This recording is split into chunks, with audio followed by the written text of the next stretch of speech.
If you want access to bonus episodes, reading lists for every series of Empire, a chat community, discounts for all the books mentioned in the week's podcast, ad-free listening, and a weekly newsletter, sign up to Empire Club at www.empirepoduk.com.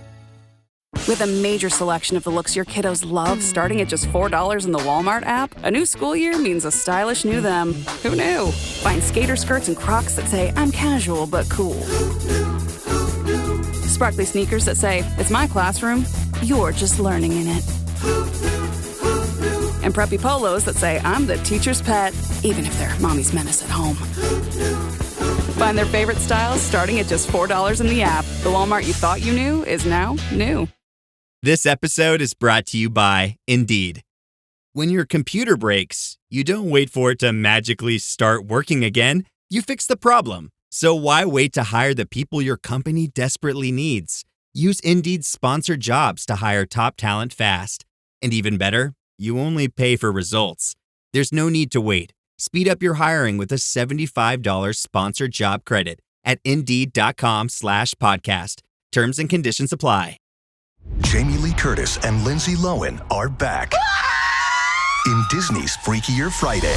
Yes, totally. OMG, yes. On August 8th. We switched bodies. I didn't want to be a part of this family, and now I'm part of some dodgy family curse, and I'm the eldest. The ultimate movie event of the summer arrives. I think I just peed a little. Disney's Freakier Friday, in theaters August 8th. Get tickets now. Oh, this is cool. Let's do it. Rated PG. Parental guidance suggested.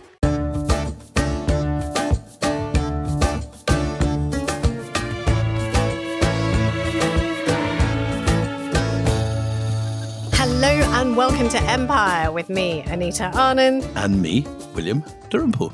And this episode, there be pirates. Let me tell you, there be pirates. I know you love hearing from us about pirates. We did that 3 ships series in Christmas of long ago. Maybe 2 years ago, and you loved it. We did a whole series after that too. Yes, we did. Pirates of the Caribbean. Yeah, you almost went pirates, and then you lost pirates. yourself. No, I like pirates of too. the Caribbean. Very fun. But we have again got our brilliant, very, very special guest with us. And drum roll. You say his name, and I'm going to tell you something you don't know about him. Mark Horton, the great archaeologist, my old friend since I was 16 years old. Yes, we know. But did you know, and it's going to be very important to know this, I want to see the look on your face when I tell you a thing. Mark lives in a very special house, a house that belonged to, and you better zip it because Mark's story to tell. Mark, whose house are you living in? Sir Francis Drake. Sir Francis Drake. What? House. When did you discover that? Well, this is while you were late turning up to the recording. This is why to be on time it's is not quite true, useful. Mark. Do you actually? Well, yes. I mean, the tradition is only 19th century, but there's very good reason to believe that he did live there. Well, we certainly hope there's a myth. Did he play bowls on your lawn? No, but nearby Lydney, he would have played bowls with his great friend William Wintour, who funded all the little expeditions we're going to be talking about shortly. And guess what else? Well, we'll get into all the funding in a second. That's all fine and good. But you told me that he haunts the house. Haunts the house. I'm going to shelve my disbelief in all things supernatural, but I'm dying to know, how do you know that he haunts the house? And what does he get up to? What way does he haunt the house? Well, the rattle of bowls down a corridor. The rattle of bones, the sense of smell. We get the sense of tobacco. That's really interesting. Ancient tobacco, not modern tobacco, which then suffuses the house. The type of tobacco that was brought back in the 17th and 16th century. Are you being serious? From the New World. He's being serious. Yes. You should be on time. You miss so much. We have a smellscape. No, but you also said, can you see bum compressions on cushions? Is that something that's real, or were you just having me on there? No, you just see him in the corner, you know. A little bump impression. Oh my God. You recently fell off a boat and nearly broke your leg and were wandering around limping for a long time. Was that Sir Francis Drake trying to teach you some seamanship? Some seamanship, that's right. I mean, the reason we're banging on about Francis Drake and who we learn in history as this gentleman, nobleman, adventurer is because Francis Drake's first independent privateering, and remember, privateering is that very polite word that they used to use for being a pirate and pillaging on the seas. His first independent piracy was along the coast of Panama. That's right, isn't it, Mark? Yes, yes. He'd fallen out a few years earlier with John Hawkins, who was basically one of John Hawkins's go-to captains in Hawkins's slaving voyages, taking Africans from West Africa and taking them and selling them illegally to the Spanish. The Spanish didn't like this because it undermined their own monopoly. And in one famous naval engagement, Drake abandoned his position. As a result, Hawkins and Drake fell out. And Drake went off on his own way as a privateer and managed to persuade a sponsor, a man called William Wintour, to give him lots of money to go and raid the coast of Panama. We should perhaps, for those who didn't have a British public school education and grew up with Sir Francis Drake, give a little bit of the backstory. Francis Drake, when I went to school, was very much remembered as this heroic Elizabethan who was such a cool cat and so unbothered by wicked foreigners that when the Spanish Armada, the largest Spanish invasion fleet that was going to come and destroy Elizabethan England, when that hove into view over the horizon and a runner came and said, Sir, you must go mount your sails and sail off, Drake says, I'll just finish my game of bowls. Now, that's how he's remembered. In reality, as Mark has just indicated, he is more nefariously remembered these days as the first English slaver, or the second English slaver, along with John Hawkins. And the two went into business, breaking what was then a Portuguese and Spanish monopoly, and actually raiding into the interior of West Africa for the first time and capturing human beings and selling them at a profit, taking them from Sierra Leone and selling them on the Spanish Main. Is that right? Where did he sell them, Mark? No, into the Caribbean. The Caribbean. At this point, the Caribbean Indians had all been wiped out, the Caribs, and so they needed a new source of labor to run the mines to keep the Spanish economy going. And so there was a massive, insatiable demand for Africans. And again, the backer of his second slave voyage in 1564 is none other than Queen Elizabeth I, who gives him one of her ships, Jesus of Lubeck, or Jesu of Lubeck, which serves as his flagship. So we have, for the very first time, the British Crown associated with a slaving expedition, which is something that, of course, will develop in the Royal Africa Company. With the Duke of York's brand burned into people's chests. Now let's go back to Panama, because that's what we were talking about in the last episode. The Spaniards have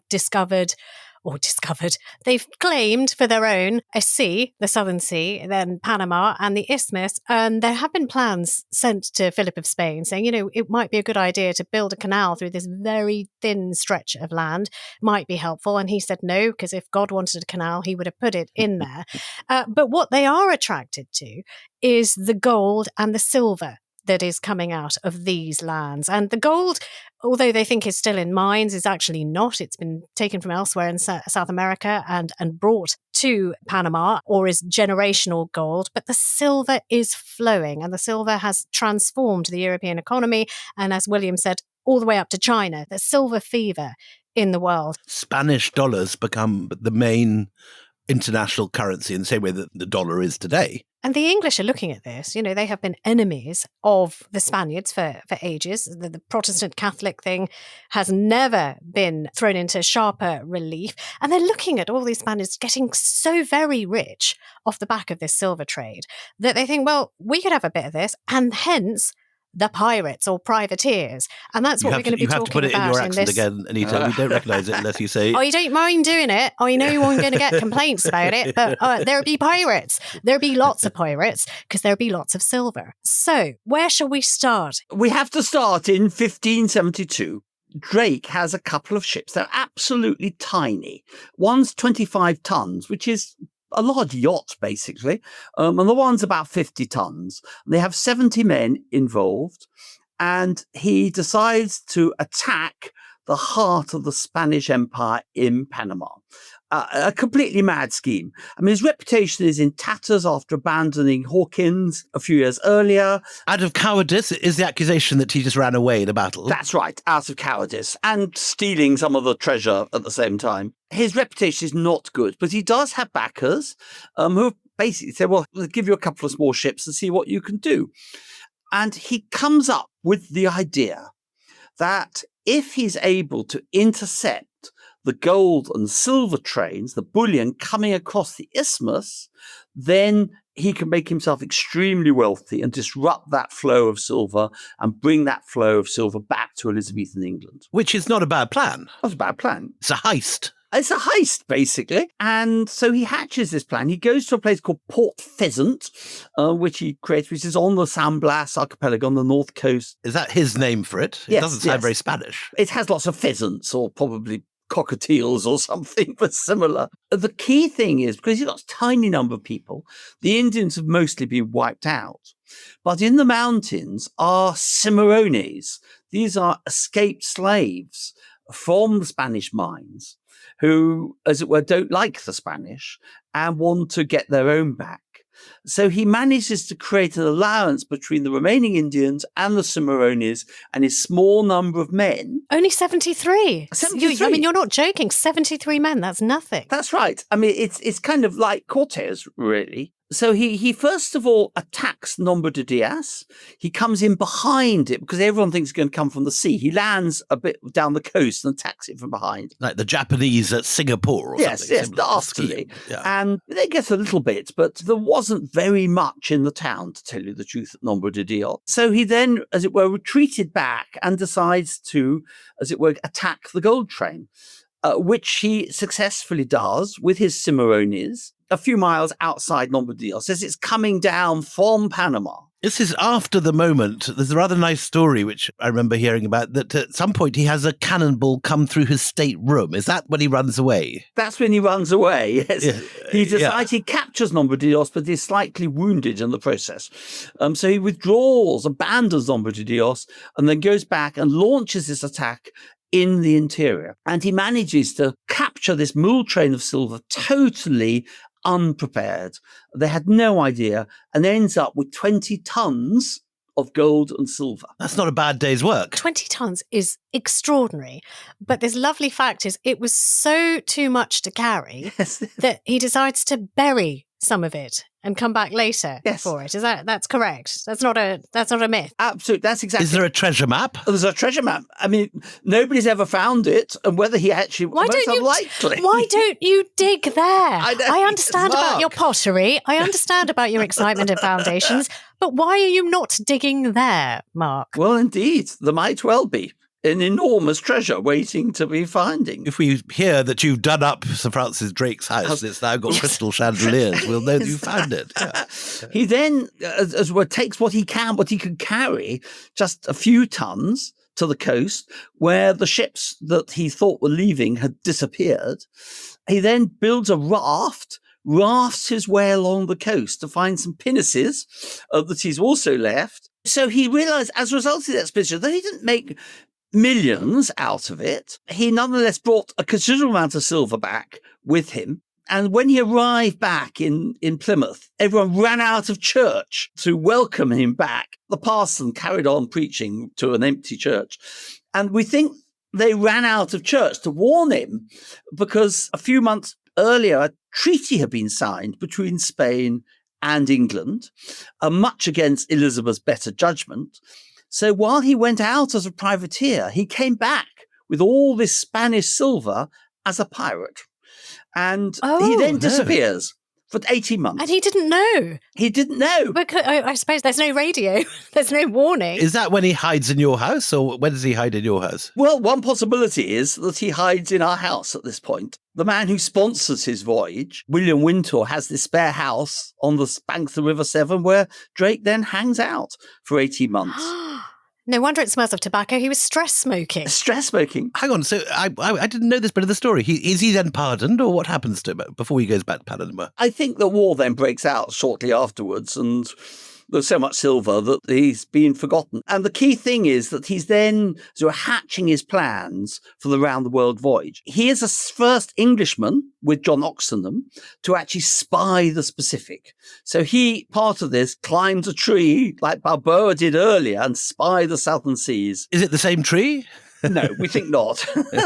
Spies the Pacific, and then that then gives him the idea that he wants to have an expedition into the Pacific, which of course is his great round-the-world voyage, sponsored by Queen Elizabeth and Robert Dudley and Christopher Hatton and all the great nobles of England. Remind me, Mark, has this been done before by the Spanish and the Portuguese, or is he the first to? No, Magellan had been round. Magellan, of course, did. But yes. Magellan had died on his way. So obviously some of his shipmates did a circumnavigation, but Magellan didn't make it all the way round. So his was a continuous navigation round the world. And this is in the famous Golden Hind. That's right. His flagship. Maybe another podcast we'll tell you all about this. Oh, Yes, you please. spoil Let's us do it. with your expertise. We could have you on, honestly, every other week. Okay, so we've got Drake, who is not a privateer, is a privateer, lands, and then is not a privateer because war breaks out. Lucky for him. But he's had a taste now, hasn't he? So Panama, does it call back to him? Because he's also buried a whole bunch of gold and silver there. Yes, absolutely. So he then persuades the crown, war's broken out again with Spain, and persuades the crown to launch a major expedition, not just 2 little yachts this time, but 25 ships, 2,000 sailors, 1,200 soldiers. It's a proper expedition. Proper Yeah. expedition. £20,000 the Queen invests in the cost of the expedition, which is millions. What date is this? This is in 1585 to 1586. And he goes down, he captures Santo Domingo on Haiti. He then goes to Cartagena and he manages to, as it were, attack that and sort of semi-sack it. That's a nice place for you to go and dig, Mark. Absolutely. And then he then ends up in St. Augustine and destroys that while he's on his way, capturing quite a lot of loot on his way. It probably never fully repaid the investment that was made on it, but it mightily annoyed the Spanish, who saw that the English were an emerging maritime power and El Drac was somebody to be contended with. El Drac. El Drac, the dragon, the dragon. Is that what they man. called him? Yes. Drake. Wow. Okay. And so he returned back in 1586. Incidentally, on his way back, he popped into Roanoke and picked up the desperate colonists who were at this point starving on the coast of Virginia, and he picked them up and brought them back to Plymouth. But so annoyed the Spanish that they then made their plans for the Armada, which, of course, is that moment of English history in 1588. Which is defining, and we are taught that, great length. Singeing of king's beards and the Armada and all of that stuff is the stuff of our history curriculum. But why was he so successful against the Spanish? Is it just because they didn't expect him? They were outgunned, they were outsailed? I mean, what was it about El Drac that made him so successful in attacking Spanish interests? I mean, this is the discussion about how the English managed to defeat the Armada. The ships were much more versatile. The sailors were better trained, better gunnery. They're smaller and have got more guns, as I was always taught at school. Is that right? Absolutely. And faster and generally more maneuverable. These great big lumbering galleons Look very good, but actually hopeless. And the guys themselves, the Spanish on them were noblemen. They were laden with gold and armor and everything else. And one of the Spanish Armada ships dug up on the coast of Northern Ireland. The number of chains of gold that were found in this ship demonstrate it was an extraordinary, sort of aristocratic, but not professional sailors. And so they were easy prey. We haven't said, but it's an important point that Drake comes from a very modest background. Yes, That Drake absolutely. Drake Modest, is self-made. Self-made Yeah. man with a dissenting father as a parson, and he learns his craft sailing small boats on the Thames estuary, basically.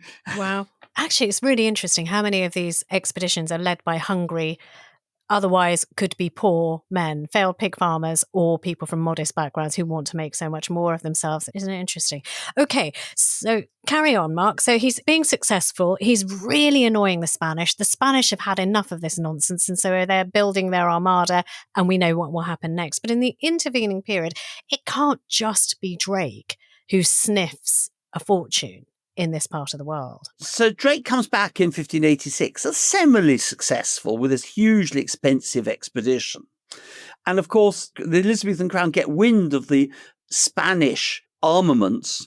So Drake is then dispatched off to Cadiz to singe the King of Spain's beard, as the famous saying is, to provide a sort of counterattack to the Armada, at which point all the ships can't leave England because every ship is then needed to defend England against this extraordinary invasion that's being planned. So what you're saying, Mark, is that, had the war not happened, others might have hurled themselves into the ocean and had a go. But because every ship is needed, every boat is needed for Cadiz, he's the only one. He is the pioneer and he remains the only one to have achieved what he did in South America for some years. That's right. The Armada happens. He becomes a national hero. But actually, I think naval historians have rather bigged up Drake's role. Many other naval captains were also involved in the defence. But then the year after, there was the Counter Armada, which is a disaster.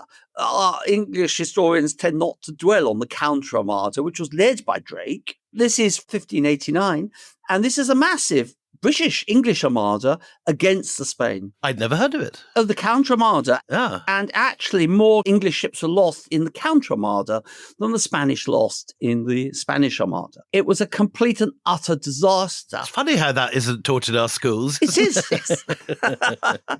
It was a complete disaster. And as a result of this, Drake, when he returned, was in disgrace. He became an MP, what you do if you're in disgrace, had to hang around a bit, wondering really what to do. Finally, he persuaded investors in 1595 to undertake one last crack at Panama. And he did so along with his old foe, John Hawkins. Have they been reconciled sitting in the Westminster corridors? Yes. They were both in their dotage, probably way past their best. What sort of age would he have been in 1595? 55, something like that. We don't exactly. Around 55. Which is a very old man in Elizabethan England. Absolutely.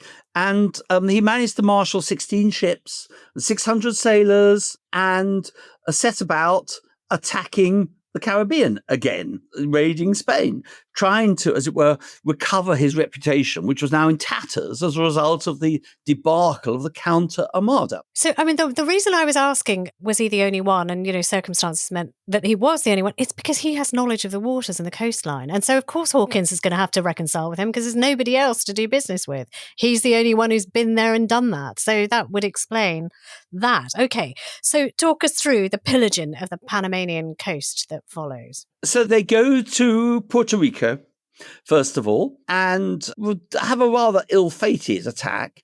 Unfortunately, John Hawkins then succumbs to dysentery and dies and is buried at sea shortly afterwards, the attack on Puerto Rico. And then Drake goes down to Panama and tries the same trick that he did again, which was to capture Nombre de Dios. Now he had sufficient ships to capture it and to hold it, but then sent a military expedition. He has soldiers on board to go along the Camino Royal, the Royal Road, to sack Panama, which is obviously on the Pacific side. He successfully captures Nombre de Dios. And he ransoms it, doesn't he? He ransoms it for huge sums of money, which eventually gets paid, but the military expedition fares less well and confronts a large Spanish army coming up from Panama. And they are rather nastily defeated. About 60 English soldiers are killed. They all run away, and about 5 Spanish are killed in this engagement. We should say at this point that Panama that we're talking about is Panama the city, not Panama the country, which doesn't exist yet. Yeah, no, very good to point that out. But also, some of you might be scratching your head saying, what do you mean he ransomed Panama? And what he did was, he said, if you don't want me to destroy this place, pay me, whatever it was, £1 billion or whatever it is he asks for. He doesn't get the money. So then he does order the town to be destroyed, right? I mean, what do? Burn it down? Yeah, they burn it down and kill everybody off. And although they don't find any money in the town itself, there's a watchtower on a nearby hill. And they go up there and they find a chest of silver with 2 bars of gold, some pearls, and a few other goodies. But it isn't the same sort of stuff as he got last time. Not your 20 tons of booty that he left with before. That's correct. So he's kind of slightly comes in empty-handed. So it's all a bit bloody. The soldiers have been defeated by the Spanish, have had to come back and withdraw. He's in Nombre de Dios, sort of, and they decide to withdraw to the harbour just further up the place, a case of Portobello, that was discovered by Columbus in 1502. At which point, Drake contracts dysentery. And over 3 days, he eventually dies, I think, in the morning of the 30th of January, of dysentery. It takes him about 3 or 4 days to kill the old man, and at which point morale collapses in the fleet. Surprisingly, both Hawkins and Drake have been put into lead coffins and thrown into the sea. That's right. So Drake ordered, as he was dying, to be dressed in his armour, his suit of armour, and then placed in a lead coffin, and was then thrown overboard somewhere in Portobello Harbour. We don't quite know where, and treasure hunters obviously have looked for it for the last 50 years and have not found Drake's lead coffin. So, Mark, poor old Drake has got dysentery. He's died. Hawkins has died too. They've been defeated by the Spanish. How come that we all remember Drake as this great hero? How does his reputation suddenly get dry cleaned and he now represents this? You know, it is actually probably the first Englishman to be remembered in the same way that we like to think of James Bond as this character, so cool and so collected and calm that even the approach of the Spanish Armada doesn't ruffle him. Well, it's a really interesting question. And you see the sort of historiography of Drake in terms of the sort of changing dynastic politics of England. So the Stuarts hate Drake because he created all this horrible warfare and so forth. It was very much associated with Elizabeth and Elizabethan England. But ironically, his reputation is rehabilitated during the Cromwellian period. Cromwell himself sent out expeditions to the Grand Design to Jamaica, and again, confrontations with these nasty Catholics in Spain. So here his reputation is rekindled, accounts of his voyages are then published, ships are named after him. And it's really from that period, from the 1650s onwards, Drake then becomes, as it were, a bit of a household name. He's a kind of symbol of anti-Catholic pirating. That's the point of him, that he's one of these characters that today we forget that there was this massive prejudice against Catholics, which was a major part of English history for such a long time. And Drake is the embodiment of that. That's why he's remembered. That's right. But there's a second, as it were, bite at the cherry, because the Victorians also needed a great naval hero. And there was a famous historian called Sir Julian Corbett, who wrote a big book called Drake and the Elizabethan Navy, which is this eulogy about what a wonderful seafarer he was. And it was from the 1880s, 1890s, that Drake's reputation as a sort of the great naval hero of the British Empire was fostered and created, with, HMS Drake, of course, being the naval station down in Plymouth and everything else, the founder of the Royal Navy. So, I mean, I'm just thinking now the landscape has changed entirely. So no Hawkins, no Drake. The Spanish are sick and tired of getting attacked in this way. So there must be some Spanish response to this. Do they start fortifying? Do they start rearming? What do they do? So they decide to abandon Nombre de Dios as an unfortifiable place and move to Portobello, which they fortify in 1597. And they build 3 enormous fortresses at Portobello, 2 guarding the entrance and another one guarding the harbour. And then within Portobello, they built a great treasure house, an enormous, great big stone building that's able to store the bullion as it comes down the road. And they divert the Camino Real, the royal road, which went to Nombre de Dios, that now goes a little bit further down the coast to Portobello. And then that becomes the great entrepot for the export of the bullion through the 17th and 18th centuries. Okay, now this is a UNESCO World Heritage Site now, these fortifications. I'm looking at a picture of it. It looks lovely. Yeah, no, I mean, it looks amazing. But is it somewhere where you have dug or would like to dig? And what is allowed there? Alas, I mean, it's such an enormous site. It's actually in quite good condition. So the fact very little archaeology has been done in Portobello, simply the sheer scale of the fortresses are completely overwhelming there. It looks very like one of the lovely fortresses in Goa with sort of palm trees all around and those little pepper pot turrets. And great batteries of guns that face out into the ocean. Oh, yes. To protect you. There's another fort that was built at the same time called San Lorenzo, which guards the entrance to the Chagres River, which is the other route into the interior. So they were guarding that coast, and the route down to the South Seas. I mean, 35 cannon. I mean, they're not joking around now. If the Brits want to have a go again, they are ready. Their guns are pointed. They're not going to take this again. That is very clearly the message that's being sent out. And then, of course, shortly afterwards, we have the death of Elizabeth, the accession of James I. And don't forget the founding of the East India Company at this point also. So interest for confrontation with Spain somewhat declines, and James pursues a policy of peace with Spain. And English energies are diverted off into the Indian Ocean now. To the Indian Ocean rather than to the Caribbean. So Panama in the, as it were, early 1600s is literally churning out this silver from the mines of South America, and that's the great period of the wealth of Spain. But you know what? If you've got a churning of silver, do you know what happens? There'll be pirates, because it doesn't matter how much you fortify. If there is a substantial amount of ka-ching, pirates don't care. They don't care whether you've got 35 cannon pointing out. So we're going to take a break here. Join us after the break where we find out the hungry ones who come back despite those enormous fortifications. Hey, it's Ryan Reynolds here from Mint Mobile. Now, I was looking for fun ways to tell you that Mint's offer of unlimited premium wireless for $15 a month is back. So I thought it would be fun if we made $15 bills. But it turns out that's very illegal. So there goes my big idea for the commercial. Give it a try at mintmobile.com/switch. Upfront payment of $45 for 3-month plan, equivalent to $15 per month required. New customer offer for first 3 months only. Speed slow after 35 gigabytes if network's busy. Taxes and fees extra. See mintmobile.com. Empower.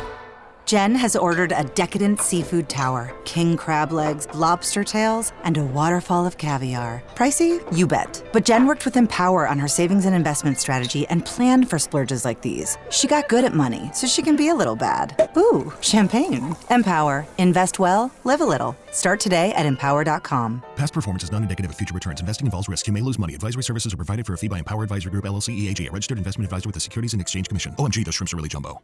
I'm always looking for ways to show my cat how much I love her. And with Fancy Feast gems, I can pamper her whenever I want with a savory gravy on top of a gourmet mousse pâté.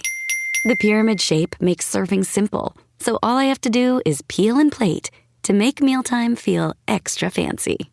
And with 2 entrees in every pack, it's easy to turn every day into the extraordinary. Fancy Feast gems.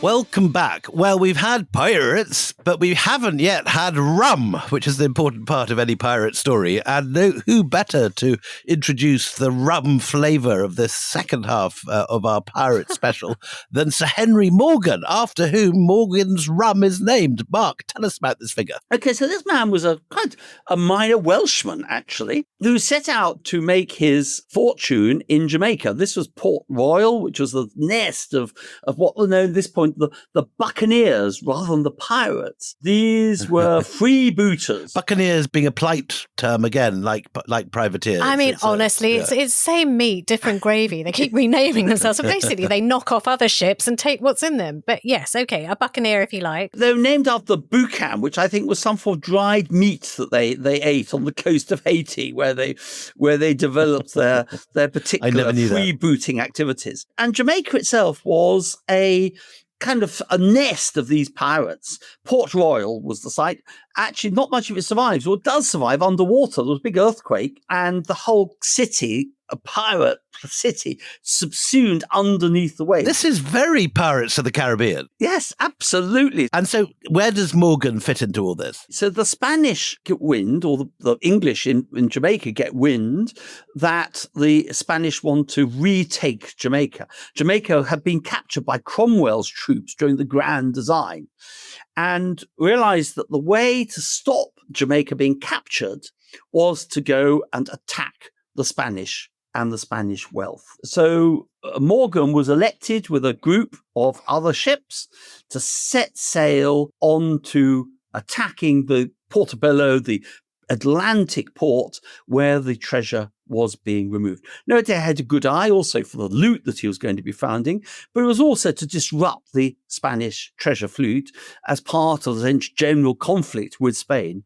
in the 1680s. So give us the whole story of Morgan laying siege to Portobello in July 1668, Mark? What's all that about? So although he didn't have a huge amount of members, he was able to lay siege to these impregnable fortresses guarding Portobello. He basically attacked them one by one. And what was extraordinary, he again demanded a ransom of 100,000 peso for Portobello, threatening to burn it if they didn't actually pay up, and sent envoys to the governor of Panama, who branded Morgan a pirate and refused concessions, vowing no Englishman would be spared. And Mark, just to remind us the kind of background to this, we are now 70 years after Drake's death. What's happening in the wider scheme of things? England is rising now. It's much more, has a reputation as a naval power, not just a bunch of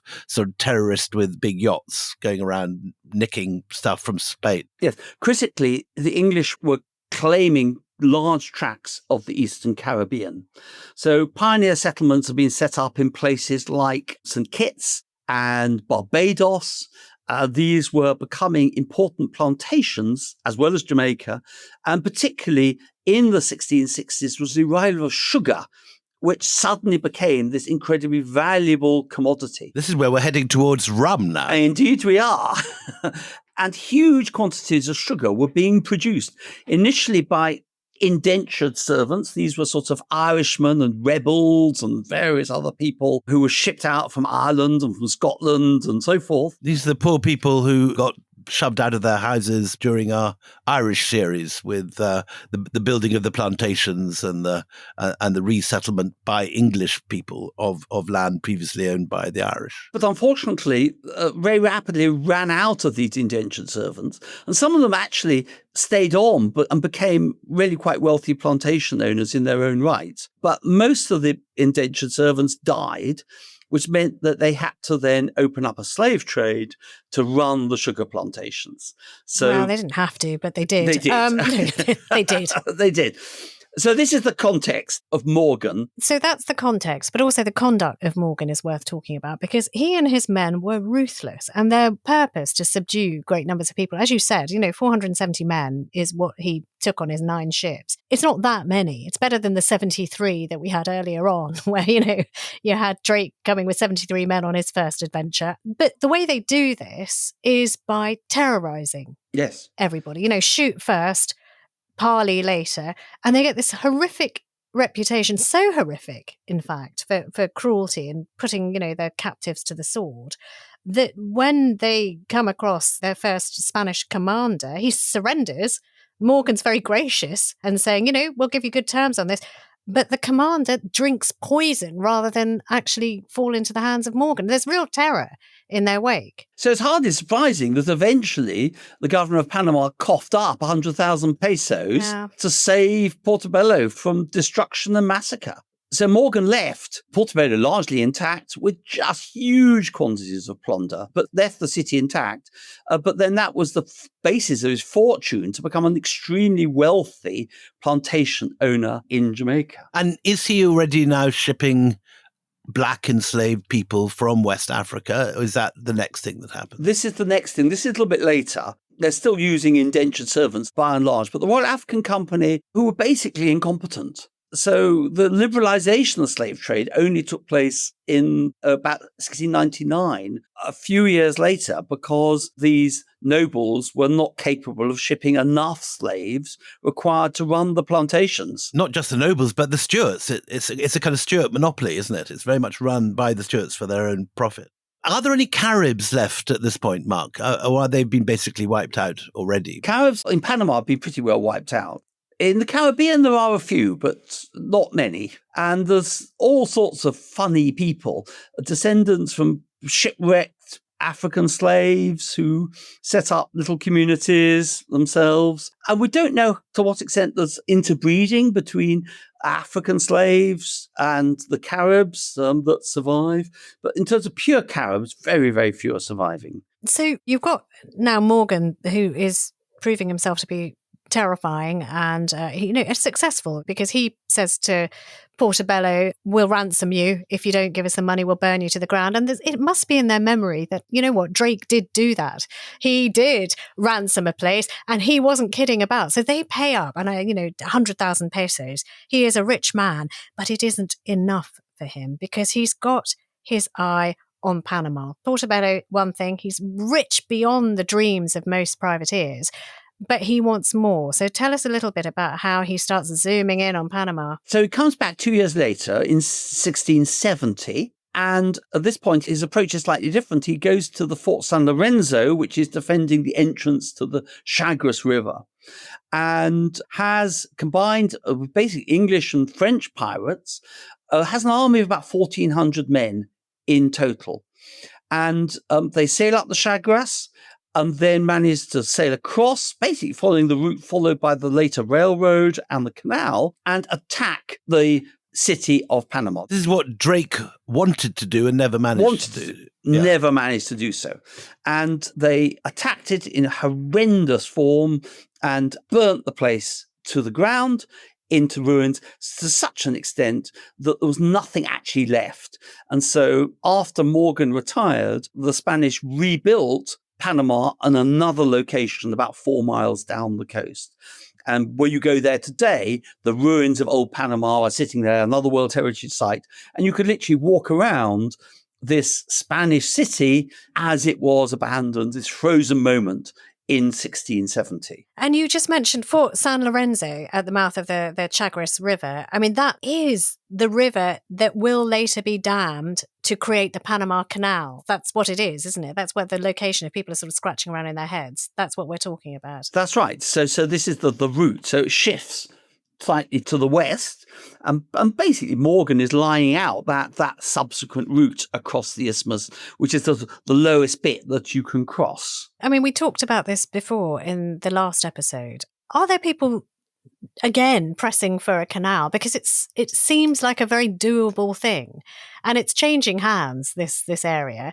So, I mean, is there a petition going to the Brits saying, we could really do with a canal here? It would be really helpful. No, I don't think so. And by the later 17th century, the Spanish Empire was pretty enfeebled, to tell you the truth, was running out of silver, was hugely bureaucratic. And I think this is the furthest from their idea that they were going to build a canal. So let's just finish off with Morgan. He unexpectedly sort of joins the establishment. Charles II knights him, and he ends up as governor of Jamaica, improbably. That's right. He becomes this great ruffian. This ruffian becomes this great naval hero who has, as it were, bloodied the Spanish. Of course, we're now moving to the period of Anglo-Spanish and Anglo-French wars, which is ultimately creating as dispute over particularly the Caribbean islands and control of those Caribbean islands and their supply of sugar. So if you're a little pirate and you have a poster on your wall, it will be of Henry Morgan, who's now managed to become governor Sir Henry Morgan of Jamaica. Yes, rich and powerful.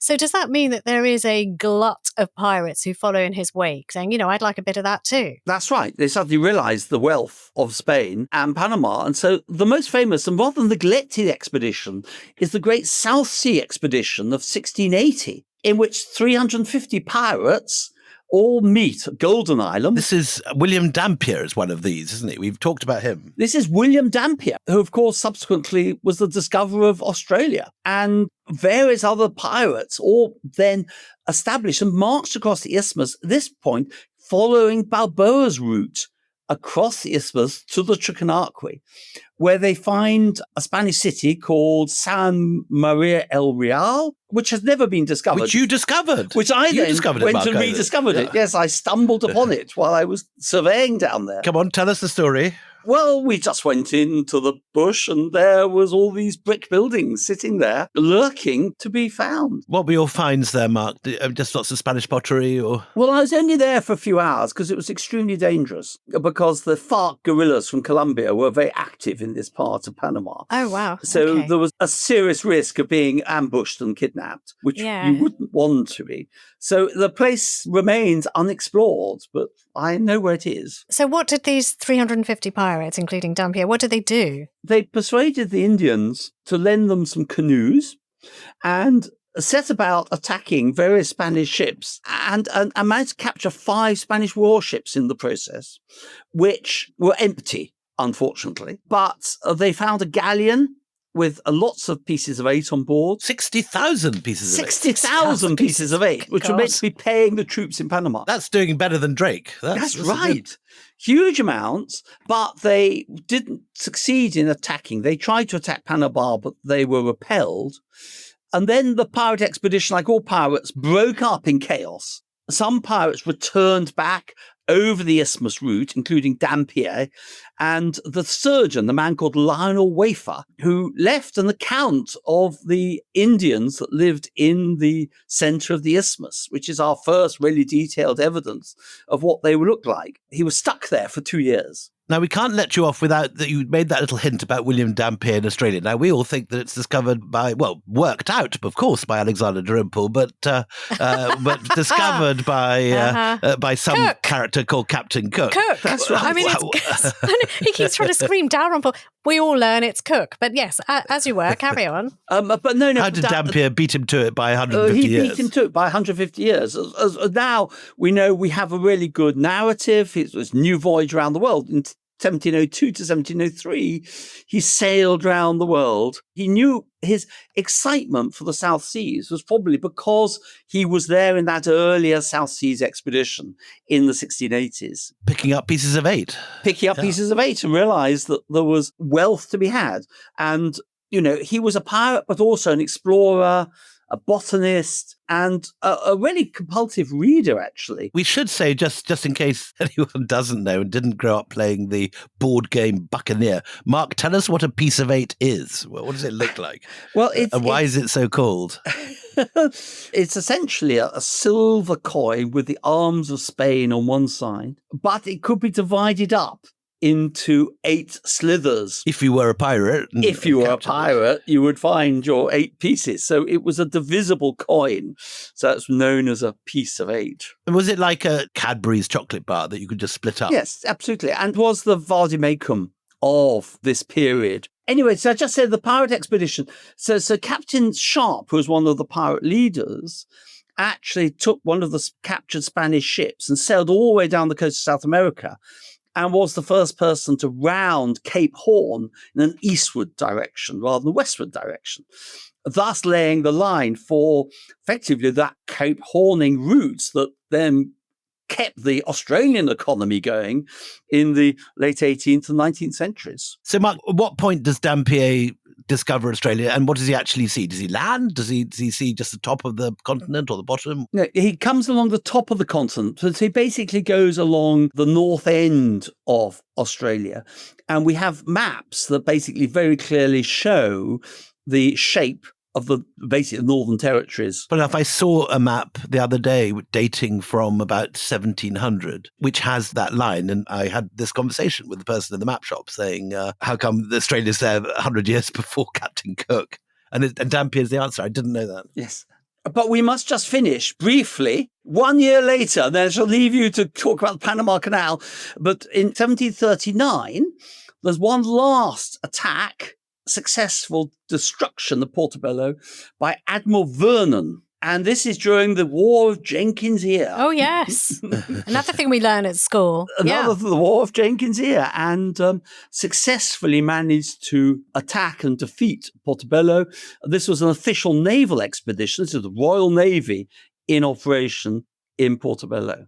And that was really the last time that the English were engaged on the coast of Panama. Okay. Look, you have set us up so beautifully, because in the next episode, we are going to start talking about finally when they get it into their heads that they can build a canal across this tiny strip of land, and it will be transformative, the Panama Canal. You can hear that straight away if you don't like waiting by joining empirepoduk.com. That's empirepoduk.com. And all of this is leading to where we started this entire series, which is why is this important to the current president of the United States, Donald Trump. But, till then, I just, again, would like to say how much of a pleasure it is to have you on, Mark Horton, because you take us into all sorts of trenches we never thought or dreamt or imagined we would end up in. An amazing number of places you discovered in your life. It's just wonderful. Oh, God, yes. And we should just remind our wonderful listeners that they don't have to spend a piece of 8 or even an eighth of a piece of 8 to join the Empire Club, which is a treasure trove equal to any doubloons or chests discovered by Drake or Morgan. Enter this box and wonders will pour out. You can access all our series in advance for free. You can get access to all sorts of... Tell them all the other things they can have. Shall I? You're doing such a good job of stumbling around in the treasure chest of doubloons. We have a newsletter. We have discounts on books that we talk about. We have early access to mini-series. So, for example, you won't have to wait for the next one on the Panama Canal. If you're a member of our club, you get it straight away. And on top of that, there's a Discord community. You can chat amongst yourselves. No ads. I mean, honestly, the list is endless. It is a treasure trove, a Drakean mule train of delights. Yes. But anyway, if that doesn't tempt you, we'll meet you at the usual time. If it does, we'll see you in a minute. But till the next time we meet, it is goodbye from me, Anita Arnon. And goodbye from me, William Dalrymple.